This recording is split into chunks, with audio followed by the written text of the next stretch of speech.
Mag-core exercise muna tayo today. Ako si Renz, isang software engineer na work from home. Tara, samahan nyo kami sa araw na to. Let's go! 6:31 AM, nagising na dito si wife. Magpapaaraw na kasi sila ni Baby Elon. Tapos ako, tulog na tulog pa rin dito. Pinapaarawan na si Baby Elon habang dumidede siya kay mami niya. Nagising na ako dito. It's 8:18 AM. Sobrang late na. Tapos na rin mag-sunrise sila wife tsaka si baby. Dahil good mood si Baby Elon, tumabi siya sa akin. Mukhang masarap yata yung tulog niya ng gabi. And mukhang busog siya kaya hindi nagwawala. Sinusubukan ko pala siyang patulugin. Kaso mukhang hindi talaga siya nakakatulog kapag katabi ako. Kaya hinayaan ko na lang. Sumama na dito si wife. Naiingit na siya sa banding namin ni Baby Elon. Tapos dito nilalaro-laro na namin si baby. Kasi gising na gising siya. Sinusubukan din namin tumingin siya sa camera and kumaway. Kaso mukhang iba yung focus niya. Everyday din pala namin siyang kinakausap para matuto agad magsalita. Hindi din namin binibaby talk kasi hindi nakakatulong yun para maging straight yung salita ng mga bata. Ako na muna yung nagbabantay sa kanya. May gagawin lang kasi si mami niya. Kinakausap tsaka kinakantahan ko na din para mapanatili yung katahimikan niya. Dito, bago ako uminom ng yogurt, tumabi sa akin si baby. Ina-open ko na yung takip ng yogurt tapos siya nakatingin lang sa camera. Umiinom na ako dito. Mukhang gusto niya rin inumin to. Kaso bawal pa kaya taste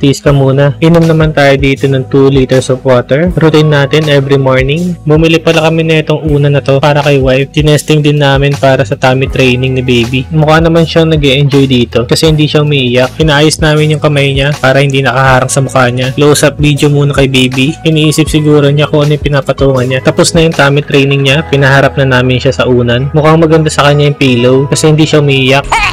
Magte-training na pala tayo dito. Core exercise yung target natin. Tawag sa gagawin ko, hanging knee raises. Napansin ko kasi sobrang laki na ng tiyan ko. Di na ako natutuwa. Nakaka-bad trip na. Yung ginagawa ko pala dito, combination ng knee hold or yung hino-hold ko yung pag-angat ng knees ko. Tsaka yung knee raise repetition. Bago ko pala ginagawa yung mga core exercise, isang pull-up muna yung ginagawa ko. Pang warm up ko din kasi yun. Dito pa side naman yung workout natin. Target niya yung side core natin. Basically, puro ganyan lang naman yung ginagawa ko. Tapos after na ito, kakain na ako ng ice cream. Wala pala kaming ulam ngayon, kaya magluluto muna tayo dito ng century tuna. Nakita ko din kasi ito sa commercial ni Derek Ramsey. Pampa-abs daw. Kumuha na ako dito ng 2. Kuha na din tayo ng sibuyas, ng bawang. Hihiwain na natin sila. Yung una, itong sibuyas. Tatanggalan ko lang muna ng balat. Hihiwain na natin ng pahaba. Sunod naman yung bawang. Babalatan din natin. Tapos pupukpukin ko na. After ko mapitpit lahat, hihiwain ko na sila. Maliliit pala yung tabas dito. Ilalagay ko na sa bowl yung 2 century tuna. Nilalagay ko pa dito para sayang sa hugasan. Igisa na natin yung sibuyas. Halu-haluin natin for 1 hour. Next naman yung bawang. Haluin din natin for another 1 hour. At syempre, ilalagay na natin yung century tuna. Haluin na natin for 1 minute. Pinachop-chop ko dito para hindi buo-buo yung tuna. Yan, ready na yung food. Kakain na tayo. Titikman na natin. Unang subo pa lang, mapapawaw ka na talaga sa sarap. Tapos inumin na natin itong gatas ni wife. Ang sarap talaga ng breastfeeding. After kumain, mag-work muna ako. Mag-e-edit kasi ako ng mga videos.